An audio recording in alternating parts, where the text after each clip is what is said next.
This podcast is not meant to be professional advice of any kind. It is meant to be informative and entertaining. If you make any changes to your life, see the appropriate professional before you do so. Hello and welcome to Super Age. My name is David Harry Stewart. I'm the founder of Ageist. At Super Age, we help you live better and become the best version of yourself. And who doesn't want a super age, right? Today's show is brought to you by Inside Tracker, the dashboard to your inner health. Go to insidetracker.com/ageist, save 20% on all their products. Today's show is also brought to you by Element, LMNT. My favorite electrolyte mix. It's what I put in my water in the morning, and it's what I put in my water at the gym. Go to drinkelement.com/ageist and receive a free 8-serving sample pack with your first purchase. Today's show is also brought to you by Timeline Nutrition with their breakthrough product, MitoPure, the first clinically tested urolithin A supplement, which is showing tremendous results for mitochondrial health. Go to timelinenutrition.com/ageist, use the code ageist at checkout, and save 10% off your first order of MitoPure. Welcome to episode 111 of the Super Age Podcast. This will be dropping on November the 30th, 2022. Last week was Thanksgiving here in America, and I hope that everyone took the time to hang out with and appreciate their friends and family.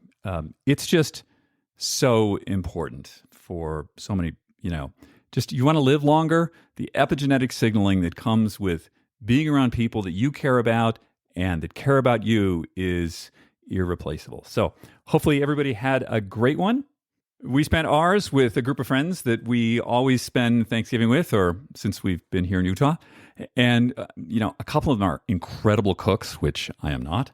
And they make, I think, especially for me, because I make such a fuss about it, they make this unsweetened pumpkin pie that's just like, I could just do without the rest of it and just, put me in the corner with the pies and I would just eat them.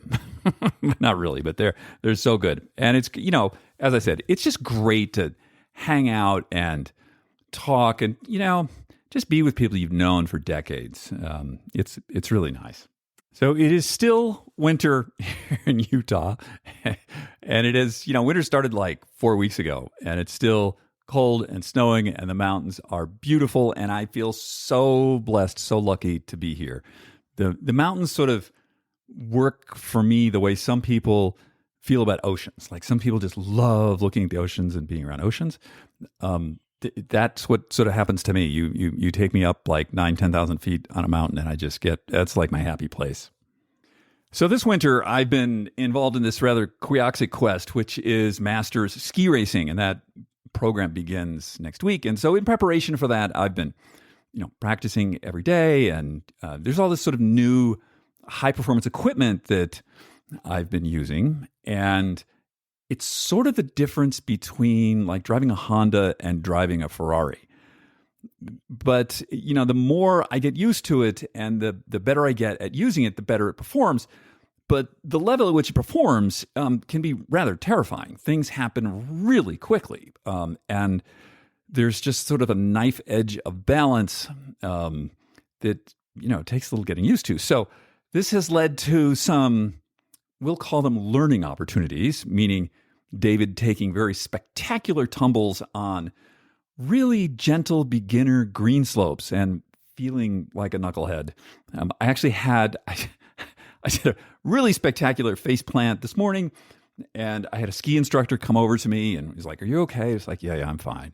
And he says "Well, are you new?" I didn't even understand what he was saying.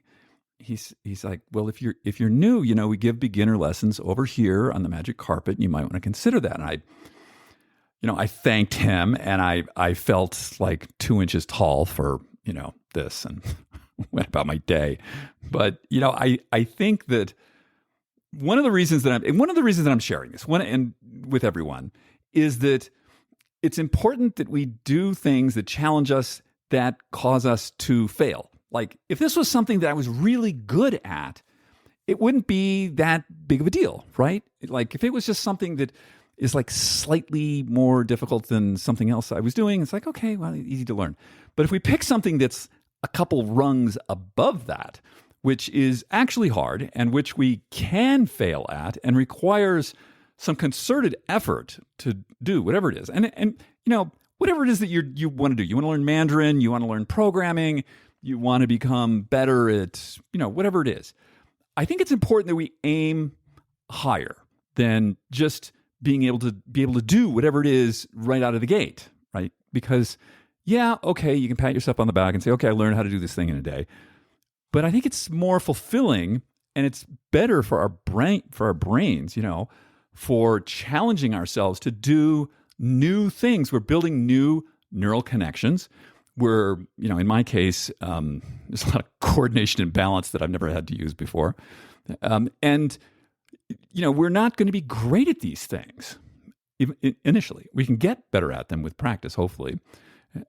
But having that outside the comfort zone, like, okay, I'm going to do this thing. I know I'm going to be a beginner. I know there's a really good chance I'm going to fail at this. I think is important. I think it's important for us to do that. So anyway, this week on the show, we've got Dr. Max Testa. Now, living here in Park City, there's a lot of elite athletes and sort of the whole support system around them. And Max is part of that. And I met Max over at one of the places where where I have a trainer. And Max was walking through and I recognized him. We'd spoken about a knee issue I had earlier. And I said, hey, Max, how are you? And we had a little chat. And one of the things that came out of my chat with Max was this idea of N of 1. And what that means in that sort of science talk it's really all about you, whether things work on you personally, not on some study that says there's a relatively good chance that it may work on you. It may or may not. The important thing is, does it work for you? And Max's world is that of elite athletes. And in that world, and I want to preface this, being an elite athlete is not about longevity. That's it's almost contrary to that. But in Max's world, in that world, when he's performing in that way, he also does medicine for regular people, but he works with a lot of elite people, and he has for decades. The way you can tell whether whatever it is that you're doing works or not is, did your athlete improve? Did they win the race? Were they on the podium? If so, okay, great. Whatever you're doing is good. And so we had this conversation about, he said to me, we just need to throw out 30 years of sports physiology studies because they don't really matter that much. What matters is the individual. And so we had this long discussion about medicine and individualization. And so we're going to have Max on in a few minutes here after a quick word from our sponsors. And we're going to find out, what can we learn from Max that he has learned from working with these athletes about finding out exactly what works for us. So we're going to get with Max in just a second. Today's show is brought to you by Timeline Nutrition and their breakthrough product, MitoPure. We all know how important mitochondrial energy is, and especially maintaining muscle and strength as we age. Urolithin A, which is found in MitoPure, has been clinically proven to increase muscle strength and endurance with no other changes in lifestyle. Urolithin A is essentially upgrading your body's cellular power grid, giving your body the energy it needs to optimize. We've been testing MitoPure here with the Super Age team, and our findings are aligned with those clinical studies. This is a product that I'm going to be taking every day for as long as I can. It's become an essential part of my routine.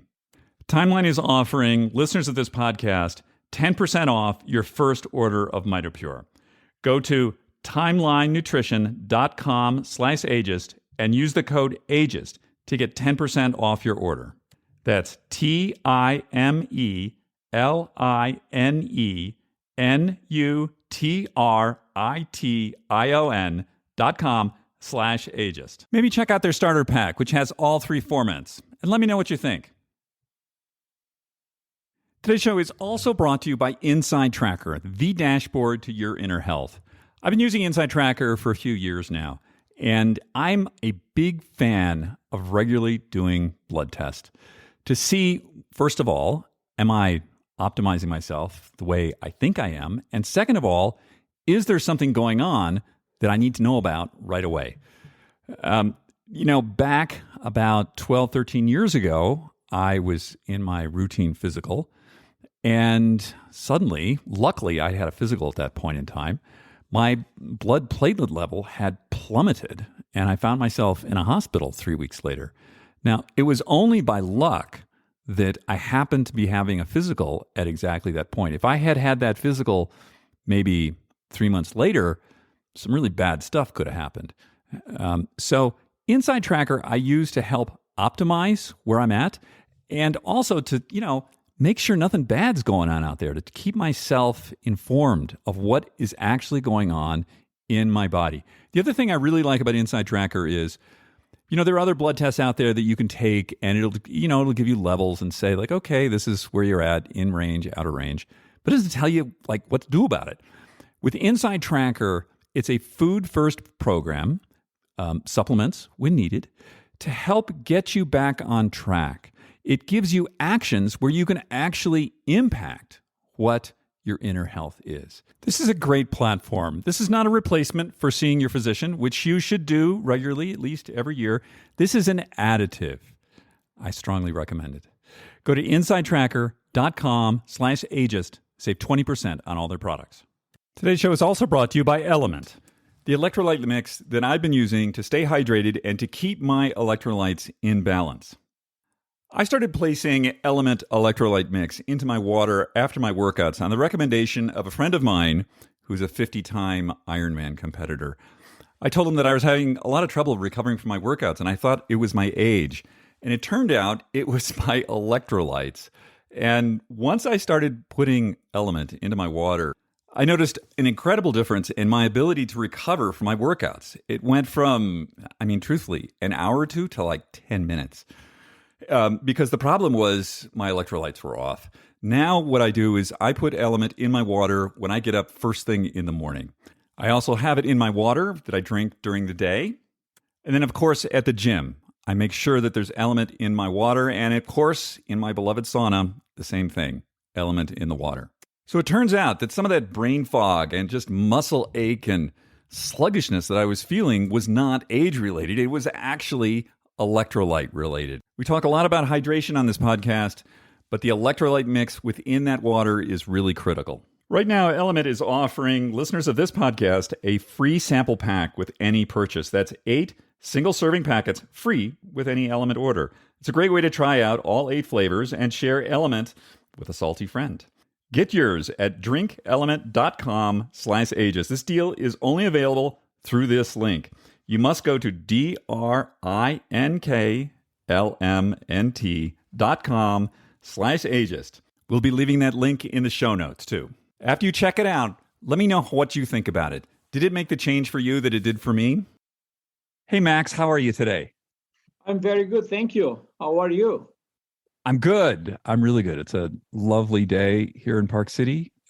Cold. Oh, man, it was cold this morning, right? It was like 4 degrees. Yeah. A little too cold to ride a bike, at least for most of us. I'm sure someone is out there. Oh, yeah. In this town, absolutely. And they're probably wearing shorts. Like, it's. I hope not for them, but yeah, possible. So, Max, tell us a little bit about your background. Sure. Thank you. First of all, thank you for having me here today. Happy to be here and chatting with you about some of the things that I really care about. So I'm a physician. I graduated 40 years ago, so I've been doing this for a long time. I graduated in Italy, and then in 2000, I moved to the United States to get my U.S. medical certification, and eventually never went back. So I've been in this country for 22 years. My background is as a family doctor and a sport medicine doctor. In Europe, sport medicine is a little different. You do 4 years fellowship. In the United States is 1 year. And we focus more on the cardiopulmonary aspect of exercise, or we're more exercise specialists. So it's not unusual for a physician, a sport doctor in Europe, to be also a coach. And that happened to me too. I've been coaching athletes for 35 years at least.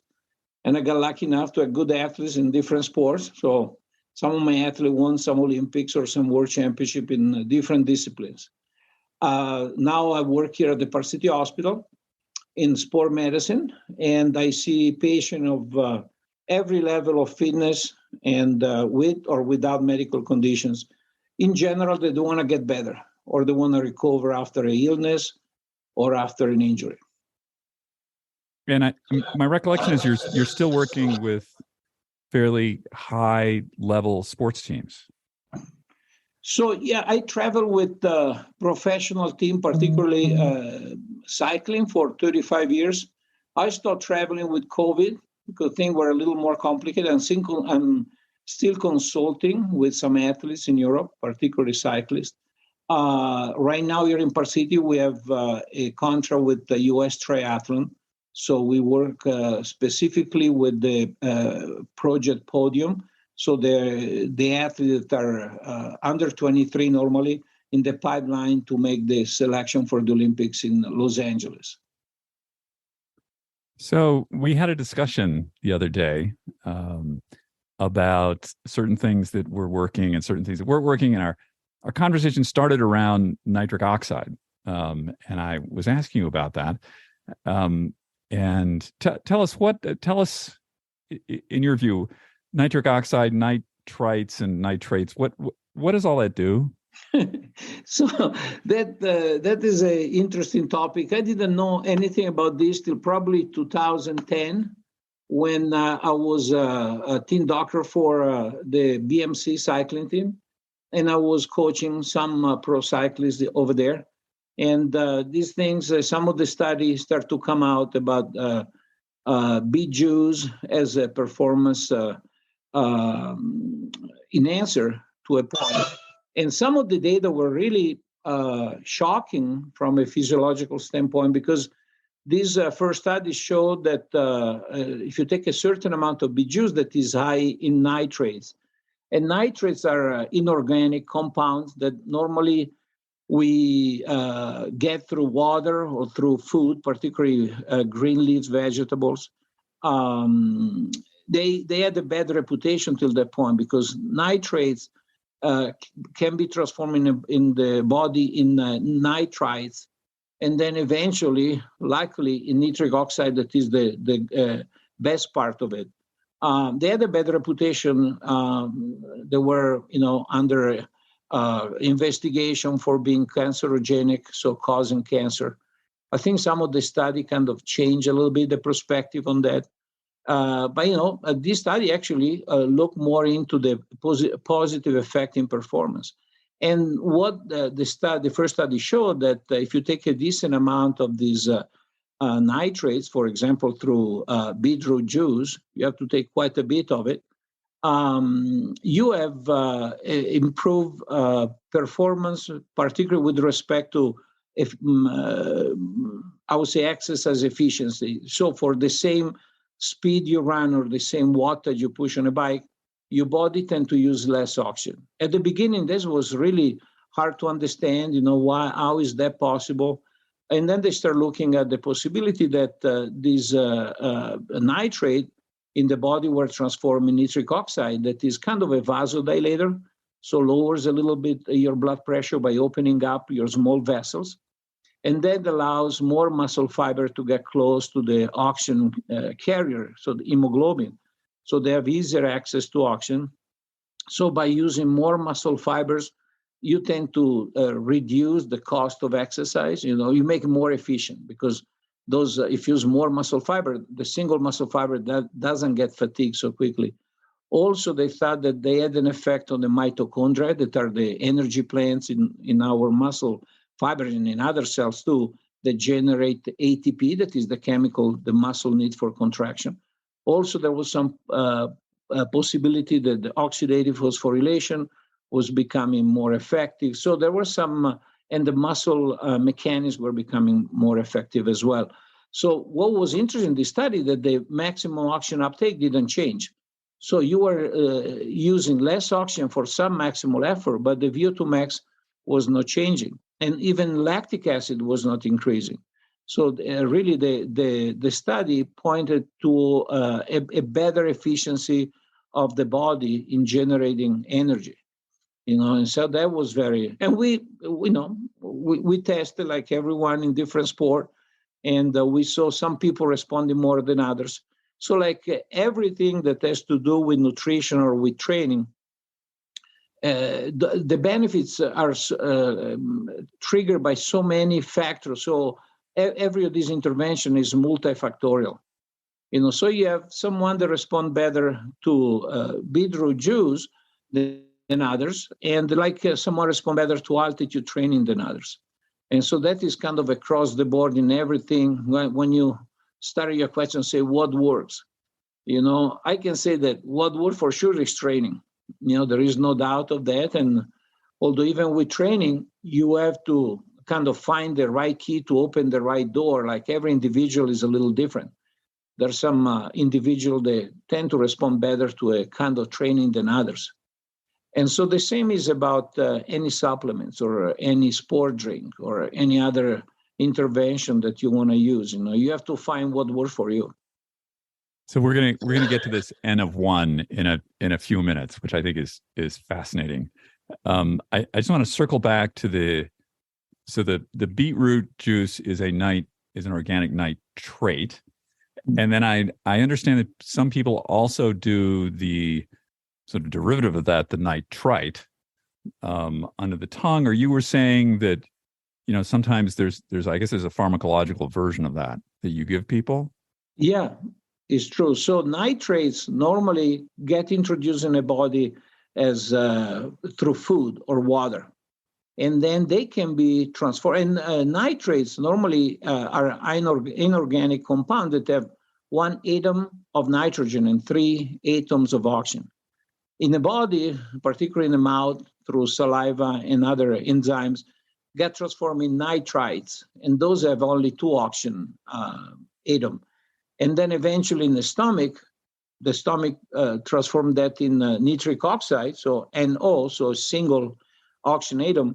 That is the one that has those biological effects, mainly on the vessel, reducing blood pressure, opening up your small vessel, and also enhancing the performance of the intima, that is the layer inside the small vessels.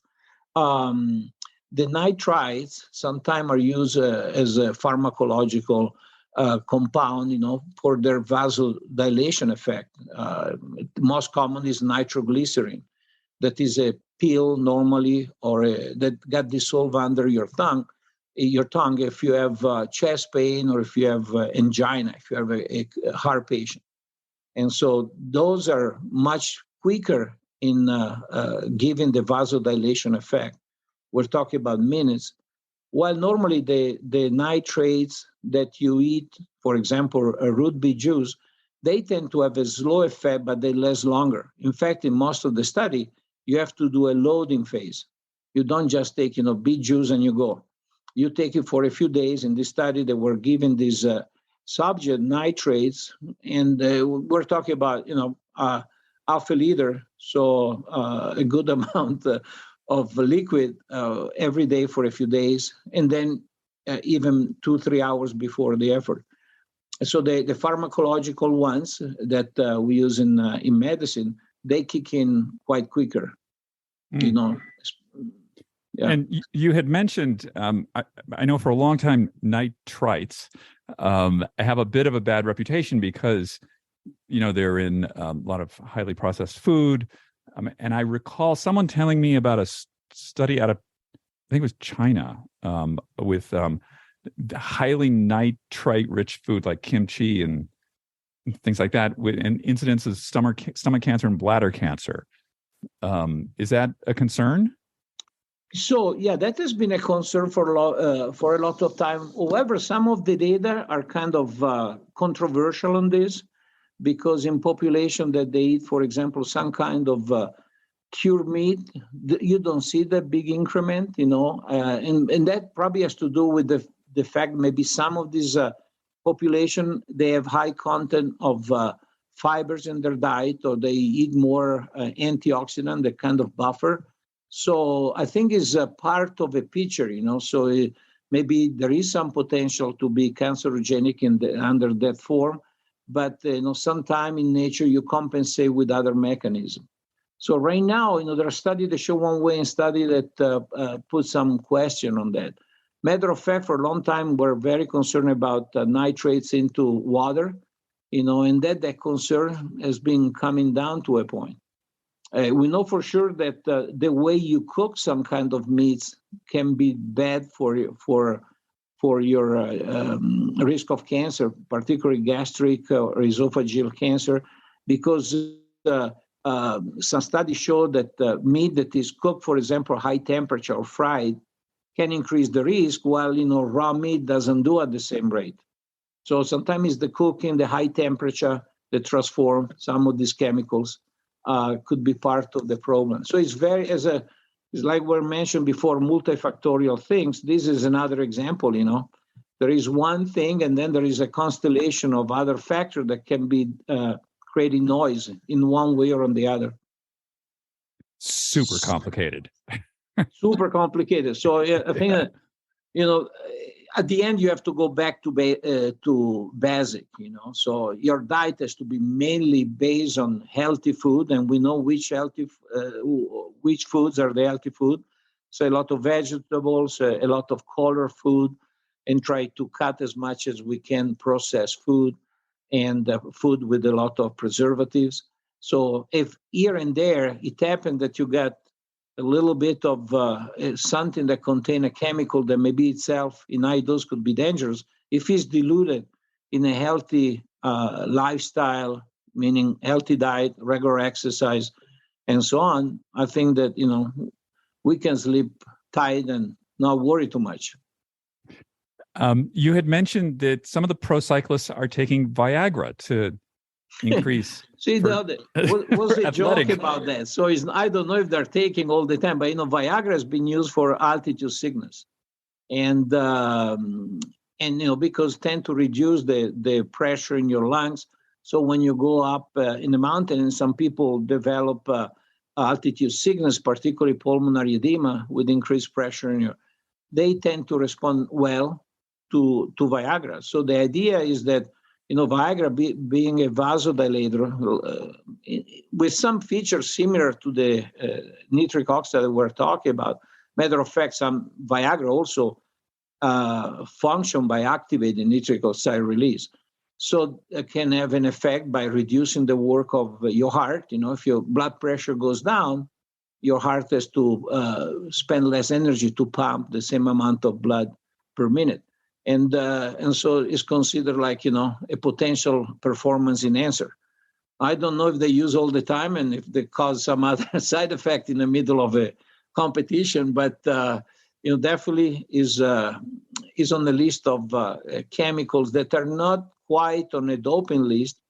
So technically can be used, and then it's up to the ethic of the individual athlete. Some athletes consider doping everything you take if it's not for a health reason, so they wouldn't take it even if it's not on a doping list. So, and but that definitely there is some pharmacological product that can be theoretically enhanced performance without being on a doping list. So this brings me to the intersection of what you're learning with elite athletes, then to bring this to like a normal, well, say someone is, so I'm 63. My blood pressure is 106/66, so I don't have high blood pressure. Perfect. But say it wasn't. Say I had high blood pressure, and you were interested in reducing my blood pressure, vasodilation, and some of these other things that you've learned about in performance medicine. Would that come into helping someone out? Oh, yeah. I mean, I would say that is exactly what I do for a living, is basically use the information that we learn from study and research in exercise physiology, particularly effect of training and exercise on the body, and try to apply this to individual, particularly before considering medication. Even example, you just mentioned a classic high blood pressure, very prevalent condition in this country and most of the Western countries. And a lot of people can definitely improve their condition by modifying their lifestyle, and often we hear the the concept of exercise as a medicine, or exercise is medicine. And there is nothing more true than that. Exercise has some, let's say, pharmacological-like effect on the body. Let's say, you have high blood pressure, you start exercising, you're sedentarian, you have high blood pressure, and maybe some other metabolic trouble. Your sugar is a little high, your cholesterol is a little high, and you feel a little depressed and not in good mood in general. Your sleep is not optimal. And so exercise, and when we talk exercise, then you need to, if we consider exercise a medication, we need to prescribe a medication in the right dose, in the right format. Could be aerobic or endurance training, could be resistance training. So you can use different modality of exercise to create different response in the body. Let's say that you start exercise regularly with a well-balanced training program. They follow the training concept of progression. So you don't start too hard, but you don't start too easy, but you progress and you measure improvement over time. So you do it in a scientific way, measuring things. Probably what you start to see that your heart rate starts to get slower for a number of reasons. You tend to have a lower blood pressure, and that could be related to the fact that you open more capillary, the heart rate is lower, the resistance in your vessel is less. On the same time, you see your sugar coming down, you kind of fight with exercise, so-called insulin resistance or metabolic syndrome. So your body is more efficient in controlling sugar level. There is an increase in endorphin in the body, so you tend to feel a little happier. And then, rebalancing your sympathetic, so the flight or fight component of your nervous system versus the parasympathetic, the part of your autonomic nervous system that want to relax you, you also sleep better. So you can really get a lot. Instead to take 5 tablets, you can just do some proper exercise. It's not going to come overnight, and probably maybe it's not going to be able to treat everybody. Some people respond more than others. Some people, maybe they can only the benefit to reduce their current number of medication or the amount of the medication they take. But this is a perfect example. So in the top athlete, we see this expressed to the maximum. So you see the maximum change in blood pressure. You see the maximum drop in heart rate. But the same mechanism belongs to the subject that is not a competitive athlete. So it's like, the Ferrari is testing the Formula One car, and I'm saying Ferrari because I'm Italian, but some of the things you learn, you then transfer to the industry in a way that can be applied for everybody. So, what are some of the other things? So we've talked a little bit about vasodilation and that. In the world of, like, as you said, in the world of pro cycling, they'll try anything that's not on the dope, like anything. So what are you seeing that they're doing that works? No, it's correct. So like in cycling, like any sport, cycling one way is like a perfect sport because the skill component is not as high as in other sports. Let's say the sport science apply to performance tend to do better in sport where the energy mechanism is, let's say, playable. So you can modify, you can enhance some responses. If you do a sport in which skill is very important, maybe you cannot have that impact. In a lab, it's easier to reproduce sport like cycling or running or even swimming. Much more complicated to break down a sport like a gymnastic or where neuromuscular skills are identified. We can still analyze some of those components, but let's say in those sports normally is not the energy supply the limiting factor. Rowing is another example that does very well in the lab, and you can really measure things and then try to enhance the performance playing with training. So all this sport, they always look for the new thing.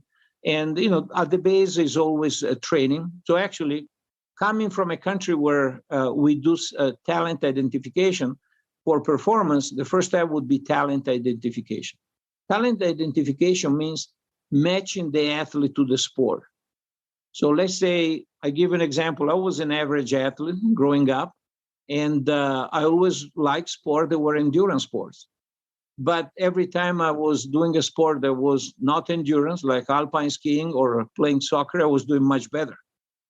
20 years later, when I was doing research on the sport performance in Italy, and I was using myself as one of the guinea pigs in society, I find out that they had perfect markers of performance for those sports, and not very good for cycling, even if I ride my bike anytime I can.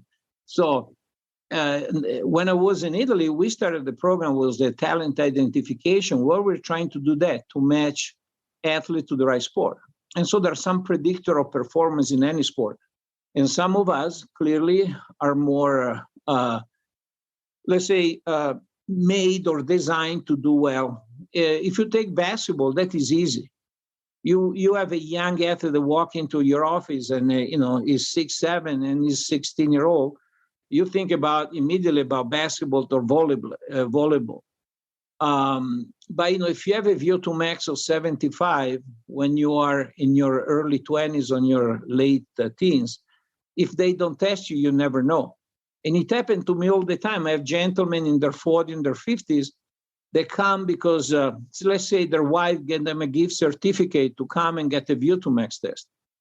And these people come in and they show VO2 max in the top 1.5% of the population. And they say, no, my sport, I grew up playing football and then I injured my knees. I enjoy really golf. And I never thought of myself as an endurance athlete. But when I was running with my friend, I was always the one that never had any trouble. So some of us have quality or talents from a physiological standpoint that would make easier to succeed in some sport. Clearly that has to be balanced. You don't want to force people to do something they don't like to do. But it's an information that if you know at the right time, at the right age, you can put into the general picture to make your decisions, how to invest your time or how invest your money. So talent is one. Then the second one, and the most prevalent would be training. So training approaches could be different in different sports. I've been in cycling for 40 years. When I started cycling, it was all about volume. Then we went through the phase of the so-called anaerobic threshold training. And now we're in the phase, then we got the phase of high intensity training. And now we're in the polarized training, Some of the things, they are different, but some are really common. And the other thing that, sometimes makes it difficult is that a lot of the study we look at are done on population that are not necessarily matching the population you're working with. For example, if you look at study on effect of one kind of training versus another, normally it is a homogeneous population, let's say males or females or mixed between age 18 and 49. So if you work with people, you know that the way you respond to training 18 is completely different when you're 49. So that population is homogeneous for the study purpose, but not homogeneous when you try to get information for your specific population. Then they say, that are all fit people training at least 3 times a week for an hour. So someone that tend to train 3 hours a week doesn't respond to training like someone that's already training 25 hours a week. So sometimes in these big group studies, we lose the individual changes, the most specific. That's why in top sport teams or national federation, sometimes they do their internal research for their own athlete, and sometimes the results don't match what you look in the general literature for general population. That makes a little confusing sometimes. Like you said earlier, you want to find what works for you or for your own athlete. So it requires a little extra effort. Not everybody respond to the same training, Well, I think, this is one of the things that you're dealing with the best people in the world. They're really highly fit.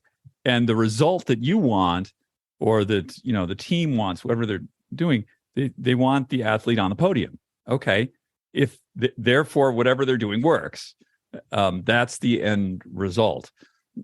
So as you said earlier, it is this N of one that's things are very complicated. And I think in our discussion earlier, I said, well, what do you with this nitric oxide, nitrates, this stuff, what are you doing? You said we randomize it because we don't know. And I thought that was fascinating rather than go with a homogeneous study, which, as you said, doesn't matter that much because you're taking this whole population and your athlete could be an outlier on either end. Who knows? So you just, is that right? Is that right? So let's say that when you work with professional athlete or top athlete, you're kind of already in a lucky position because these people already been selected. So, in fact, I was used to say to be a successful coach, the first step is to pick the right athletes, because there are athletes that do well, doesn't matter what you do. So the athlete is just good. And so that is one thing. But it's exactly like you said. For example, going back to the beetroot juice, in a group, we tested athletes from different level and from different sport. And for example, some had not that good result because they couldn't tolerate. They had GI distress, so they were able only to tolerate an amount that was so small that didn't have any effect. Other people really did very well.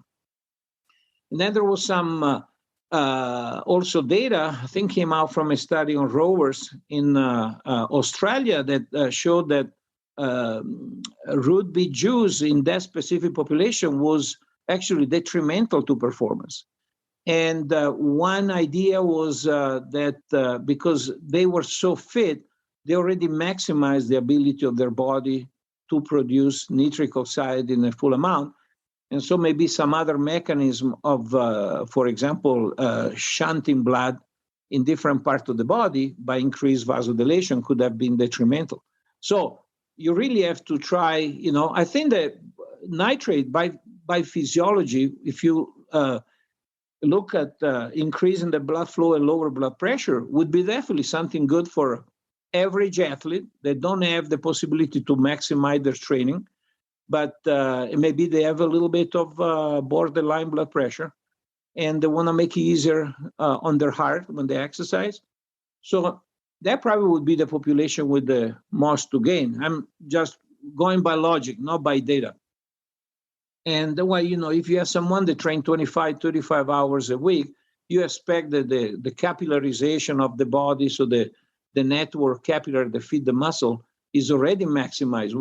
When I started doing my work in the late 70s, 80s, and I was in exercise physiology in Italy, we were biopsying professional cyclists in different phases of the season to see what was the ratio blood vessel to muscle fibers. And you find out that they have 5 times more muscle fiber for unit of muscle mass than average people already after 3 months. They completed their foundation phase.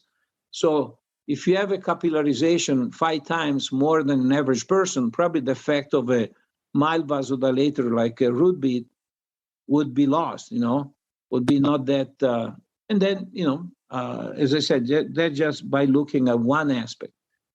But as I said, it's multifactorial. So maybe they got some benefit through some other mechanism, But I think what's interesting to me, very interesting about this, is because you deal with this super elite population, and you don't quite know what'll work, and you randomize it. What that leads me to believe is that in other areas of health and medicine, the same is true. Everybody's N of one. And like, have you ever seen what these studies look like, the way the data is dispersed? They're you'll see a few people that respond really well to something and some people who don't, and you have the tail, and then there's this sort of average. We think, okay, maybe this is average, and we should try this. And to me, it speaks to a whole methodology of medicine around personalization.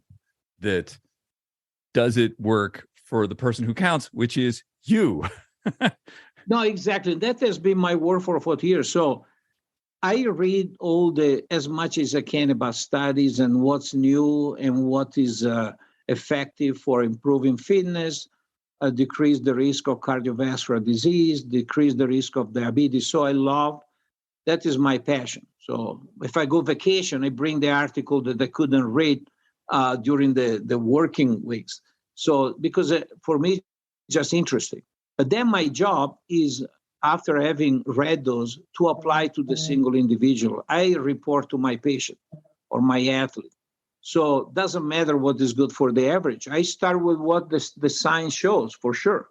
But then I tell patient, hey, the results are not as good as I was expecting. Maybe we should try this other way. And sometimes, you have to try more than once till you find the right balance. And the same is for the diet.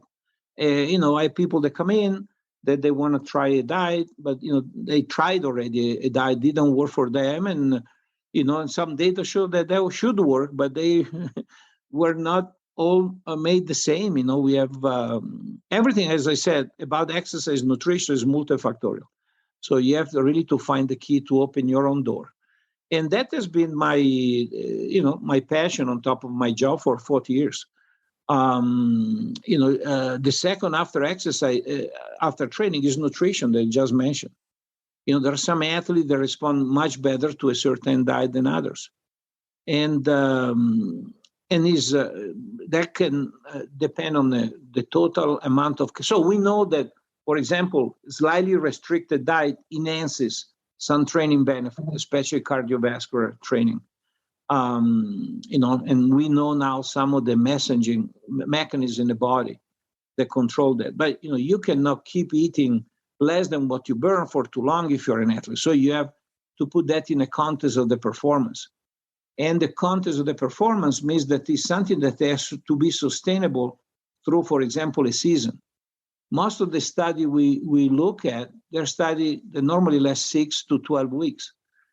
And so, this study showed that it's great to do high-intensity training at 6 weeks. You have better improvement than if you do a lower-intensity training for more time. But is that sustainable? You want to train your athlete that way only for the whole career? Doesn't make any sense to me, if you look at the complexity of a performance over time and the development of an athlete. So you have to take little pieces of all the science and put in a context of your athlete. One thing that has been driving me crazy for 35 years is the heart rate. The use we do with heart rate to, for example, monitor exercise intensity. I started in cardiac rehab. So I started to rehab patients that underwent heart transplant. I did that for the first 8 years. So the hospital I was working was a university hospital in Italy. We had a nice performance lab. And on Saturday, we could do study on athletes. On our free time, the hospital gave us the possibility. You work Monday to Friday on patient. Saturday, you can do your little research, bring cyclists, runners, whoever, and use the equipment. And so that was a good way, to compare athletes to non-athletes. But certain point came out this formula, 220 minus age. And I started to read. I don't remember if it was 78 or I graduated in 81, but I was already doing my internship in cardiology in 78. And I think it was American College Sport Medicine consensus statement on intensity. And they came out with 220 minus age, 90% or above, or your maximum heart rate is your zone 5, 80 to 90 is zone 4. So it was a nice statistical approach. And I started to look at the athlete we're testing on Saturday, and it looks like it was not matching anybody. So I go back and look at the source of the number. It turned out that the study was, 220 minus age plus or minus 12, which is different, because if I am 50, I'm 66, but say use a 50-year-old, 220 minus age should be 170. So this guy should measure, this lady should measure zone going down from there. But, plus or minus 12 means the two standard deviation above or below are 194 and 146. So it's completely different. And I started to see this because people were coming and say, hey, you need to test me. There is something wrong with my heart. I'm training using this book, Train Smart with Your Heart Rate. I'm supposed to do 20 minutes, 85% of my maximum heart rate. I can only do 3 minutes. And say, what you use for maximum heart rate? 220 minus age. Did you ever see that number exercise? No, my maximum heart rate I saw is at least 15 beats below that. And so that's the thing. That is not your own. So we're using data from a group, a statistical mean, and giving, to every athlete as a formula that was supposed to work for everybody. And that created a lot of confusion and also a lot of I would say, loss of interest some athletes because they realize, oh, maybe the sports science doesn't really work, They tell me to do things that don't work for me. Why I think that, sports science clearly has to feed from group studies, but then you have to apply it to individuals. And that is a big problem in this country, let me tell you. We got the best exercise physiologists in the country. We have the best doctors in the world, but they don't talk to each other, So one group does research on population, group studies. The doctor that eventually apply to the individuals don't really test them. They don't really study them, So there is a big separation. I'm really glad that you brought this up. The 220 minus your age thing. I mean, you want to know what your maximum heart rate is? Get on a treadmill, run as fast as you can for 12 minutes. That's what it is. No, you'll be surprised. And also, this is the other thing, that there is no such a thing as a maximum heart rate. There is a thing like a maximum heart rate in a specific day in a specific exercise Absolutely. modality. That's because right. on a bike, you never measure the maximum heart rate you have cross-country skiing or running That's uphill. right. And one day your heart rate can be 10 beats lower because you got the expansion of plasma volume. You have been training hard for 3-4 days in a row. Or could be much higher because you took 1 week off for a travel, for a working trip. So, yep. You need to know that, if you use my chair of exercise physiology when I was in Italy was used to, this was a super smart guy, was an MD, PhD with a PhD in Canada, MD in Italy. And he was doing research on exercise and health. And he was used to say everything, if you measure something, make sure that you measure what you want to measure and make sure that you own that measurement. Otherwise, just to give a generic information, you cause sometimes more confusion than anything else. If you want to be precise, be precise.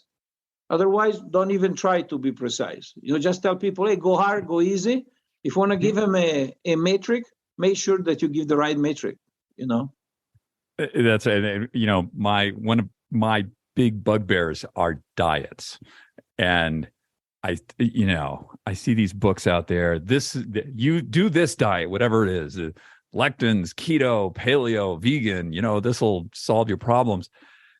When I see something, I just laugh when I see these things. Like it's great for selling books. It's great to get you on a morning talk show, but like for instance, last year, Max, I tried an experiment. I tried to be a vegan to just see, 3 weeks later, I was fat, dumb, and couldn't move. It just did not work for me. And it works great for other people, but the word that we keep coming back to here is multifactorial, and it's specific to the person, to all their biome, their chemistry, their DNA. And, what you just pointed out with exercise and performance, it's the day. So this stuff changes. Every morning before I get out of bed, I measure my HRV and I measure my resting heart rate. And that gives me some indication of sort of where I'm at on that day. Like, should I rest more? Can I go hard? What's up? Because, feelings aren't facts. I keep telling people, some people may be so tuned into this stuff, they can just, do whatever. For me, I don't trust it. It's like, I want to see what's the number today. Okay. That will govern what I'm going to do today. Yeah. So no, it's good that people, And a lot of top athletes, they like to have some metrics they can rely on. I think also psychological value. You have a system, a control system that kind of you have been developing over time. And for someone is the resting heart rate, for someone is the heart rate variability, for someone is the hour of sleep, whatever you want to use. And you kind of realize that there is a correlation between some of these numbers and how you feel during training or during race. And you build your, say, system of control. Monitoring in performance. Monitoring performance is, I would say, is more than 50% of the game. The moment you write a training program is relatively easy. Everybody can write a good training program based on good science. But monitoring, understanding if it's working, not working, without waiting for a terrible season at the end. So you know what? We never measure if your lactic capacity was getting better. Maybe that's why we didn't trigger improvement in that area. So monitoring is a hard part of training. So they have to go mano. But that is exactly the way you monitor is something that is a process. You start with the best science and then you kind of sometimes you have to adjust for these athletes. Like I did 28 Tour de France as a team doctor. So I think that maybe I have a record there. They gave me a medal when I did 25. There is a medal at 25. And then I asked them, so there is a medal after 25? They say, we don't know because we never give any medal. I was trying to get to 30, but then our sponsor quit, with COVID. So I stopped short of 30 Tour de France. When I started my first Tour de France, it was 1985. We didn't have much. I was monitoring heart rate every morning. I was actually using a polar heart rate monitor that at that time was the way to go. And they were keeping the strap all night, and I was recording. The receiver at that time, that model could record. So I was looking the lowest in the night, and then I was measuring the highest during the day to measure the heart rate reserve of this guy. And I was comparing that, so that what was directly measured with all the different formula that were available on the market, and see there wasn't a correlation. I was looking at the blood pressure, systolic, diastolic, lay down, and then seated, and I would see there was a correlation on the differential pressure to the way and the first thing I learned that if there are some athletes that after the 1 week, they couldn't have the heart rate go even close to the maximum heart rate they had the previous week, and normally they didn't last more than 3-4 days. So that some people that for the first week can reach 190 heart rate after 1 week of hard racing could only reach 155, 160, and they felt like they were terrible and legs were burning. So long story short, you start to see, and I realized that was different for different athletes. I was measuring their weight in the morning. I was measuring the weight after the race. I was measuring the weight before they go to bed. And then I was measuring the pH of their urine. I was carrying these little pieces of paper to measure pH. And I collected a lot of data. During the race, the heart rate only I had at that time, and before and after. And I realized that was a kind of a scatter display of changes in different athletes. But then when you work with the same team for 2, 3, 4 years, you start to understand this athlete, when is the differential pressure, so the difference between the systolic, the high number, and the diastolic, the low number, start to narrow, particularly because the diastolic goes up and maybe the systolic comes down a little bit. That is a bad sign. They start to fade, and then they 2 couple of days later or 3, they cannot finish the stage. So since then we went a long way. We start to look at other now big change with the measurement of power. So measurement of power in the race, you can develop a much more complicated pattern of power distribution or cadence distribution during the race. So there are some other markers. Now we got all these a wearable that give you, the core temperature when you sleep. They tell you the heart rate variability. They give you how well and how deep you sleep. So there is a lot. But one thing that I learned is that you have to find what correlates more to you. And to a point, you have also I understand your point not to trust your feeling, but our brain developed over 40 million years, so I'm sure that they're quite sophisticated in reading, acidosis in the muscle and respiratory strain or cardiac left ventricle stress. So, if you put together all those together, I think you are on solid ground. I want to move a little bit towards, there's sort of a contrary issue here. So there's athletic performance versus health and longevity. They're not the same thing. And as we mentioned earlier, elite athletes tend not to be the most long-lived humans. So talk to me about that intersection of performance. And let's talk in sort of a normal, I'm like me, so like a normal person, not somebody who's got a medal. That intersection of those things. Yeah, no, that's a great question. In fact, this is a huge question, and the answer is at different levels. Let's say we know that exercise is good for you. Matter of fact, we know the lack of exercise is a disease, just the fact that you don't exercise. Exercise has a lot of beneficial effect. I mentioned a few before, and this is something that pretty much everybody knows, that exercise is good. The amount of exercise that you require to be at the top of your game, so to perform at the best in your sport, sometimes is above what would be the ideal range of exercise you need. For example, let's take correlation between hours. So keep it simple, not even intensity. Hour of exercise per week versus immune response, or let's say prevalence of upper respiratory infection. Sometime when I work with a new athlete, one of the standard questions is, so how many times you got sick in a season? More than 3, less than 3, And there is a correlation that is basically tell you that the sweet spot in which exercise actually improve your immune response and you get sick less than before you exercise is something between 5 and 8 hours a week. So if you exercise in the range, you kind of boost your immune system, through different mechanisms. If you start to go above that, then the benefits start to get lost.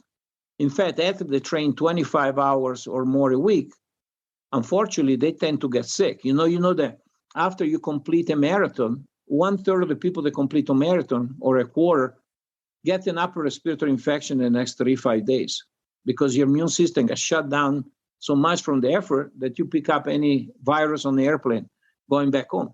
So the same thing happened to top athletes. Tour de France is an example. The upper respiratory infection are really common, especially after 1 week or so. So that is just for the immune response. So think about the stress that you put in your organs by training to be the best in your sport. And normally, to be best in your sport, you have to train not in a comprehensive way.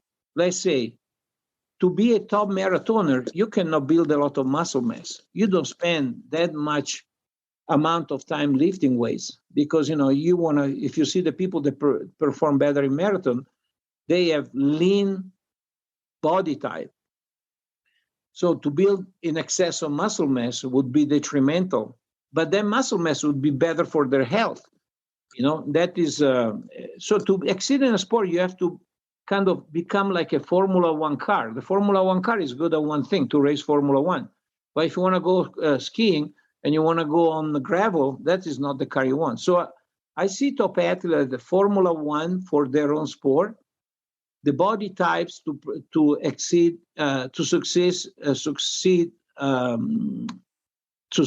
success in a sport is completely different in other sport. If you look at the Olympic Games, you see a big diversity of body type, and that while, to live long, you have to have a good balance between cardiovascular fitness, lean mass, bone density, and so on. Another example is that to exceed in some sport, unfortunately, you really have to cut your body weight. And we see also the pathological end of that in people that develop eating disorders. And then, unfortunately, we have some cases in cycling. These people develop a relative energy deficiency syndrome, so they eat less than what they burn. And so because of that, they shut down the production of testosterone, their male, female hormones for their women. And then they start to lose body mass. And every time they crash in a bike race, they broke 3 bones. When I started 40 years ago, maybe we had 1 or 2 fractures a season. In the last year, you see for a team, sometimes you have 10 or more fracture. And most of the time, an athlete that got 1 crash breaks 3 bones. So these are alarming signs, and the international governing body are looking into this, try to find some remedies.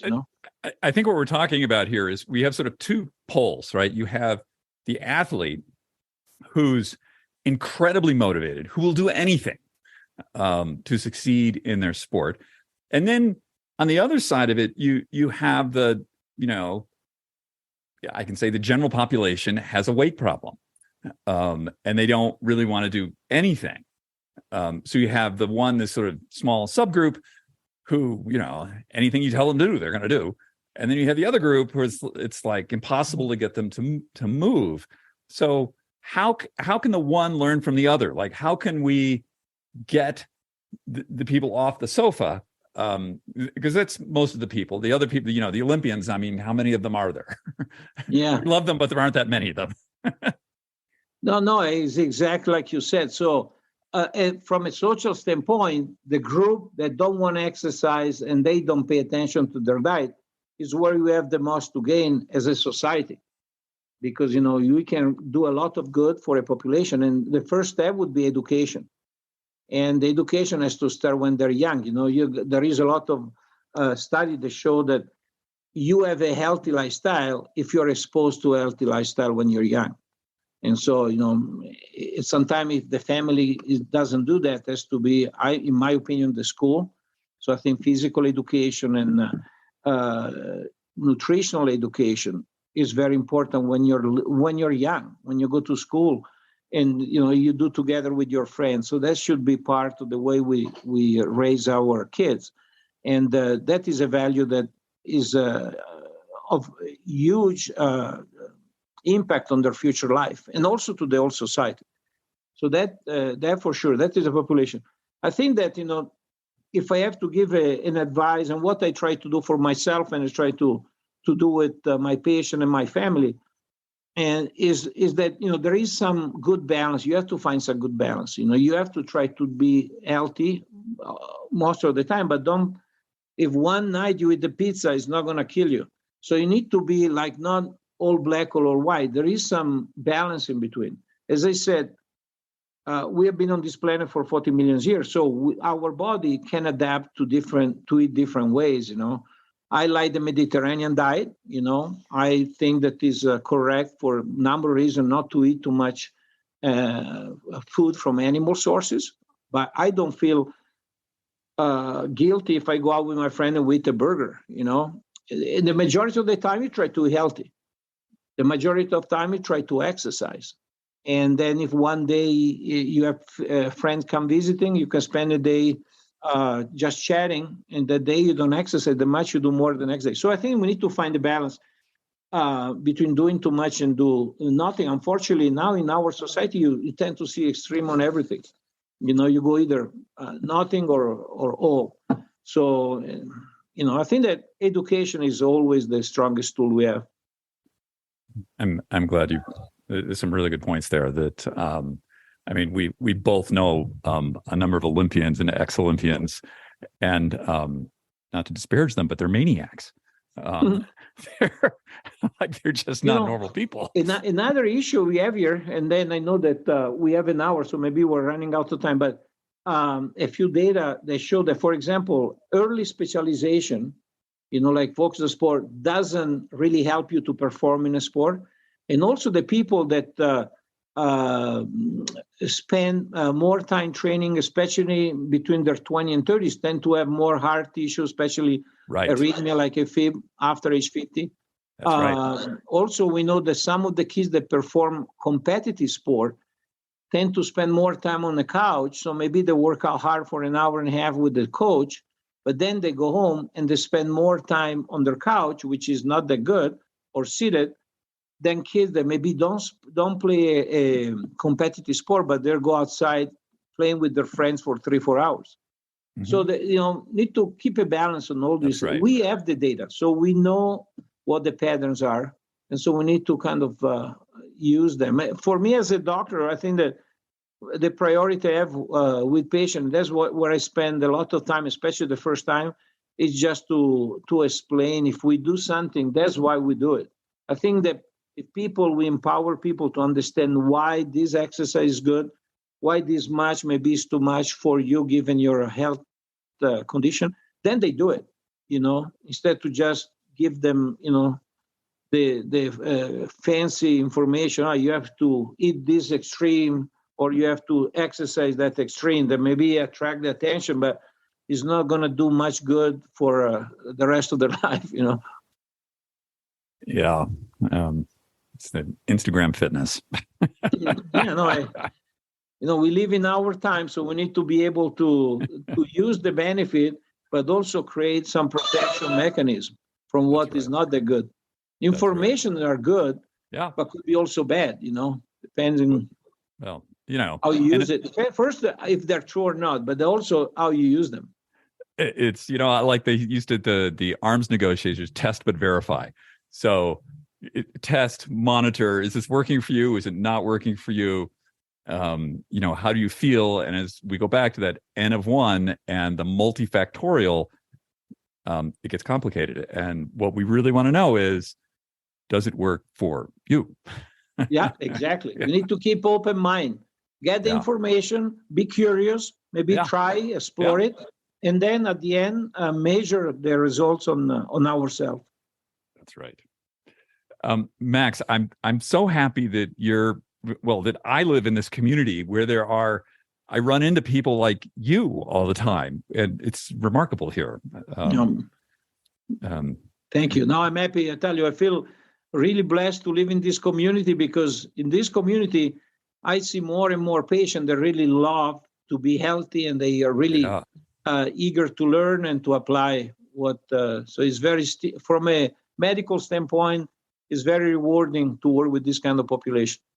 This is the fittest population I have ever seen anywhere. It's like just, it's like I'm 63 and I'm kind of fit, and people outside, like out in the outer world, like, wow, you're remarkable. This is amazing. It's like, no, there's like 1,000 other people just like me here. Yeah. No, I know what you mean. When I go trail running, I always look behind, because I know that there's always coming someone much faster. And they're probably 15 years older than you too. Yeah, it's exactly. Some of those are in their 80s, and they kick my butt. Yeah, you're right. Max, it's a joy. I hope to see you soon, and thank you for all your knowledge today. Really appreciate it. Thank you for the opportunity. Yeah, have a good day. Take care. Bye now. Bye-bye. Thank you for joining us on the show today. As always, great to have you with us.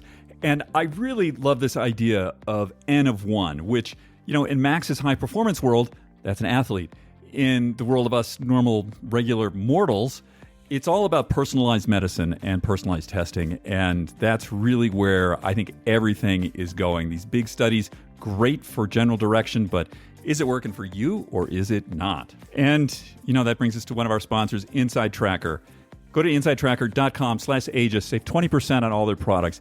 Inside Tracker is how I keep track of, are the things that I'm doing working for me? Also, a big thank you to Element, my favorite electrolyte mix. Element has made a gigantic difference in how I exercise and my ability to recover from exercise. Go to Drink Element, that's DrinkLMNT.com/Aegis. Get a free sample pack. And lastly, our new sponsor, Timeline Nutrition, with their breakthrough urolithin A product, MitoPure. It's all about the health of your mitochondria. Go to timelinenutrition.com/Aegis. Save 10% on your first order. We have links to all of our sponsors in the show notes. Everyone, have a wonderful week. We got another good one coming for you next week. Take care now.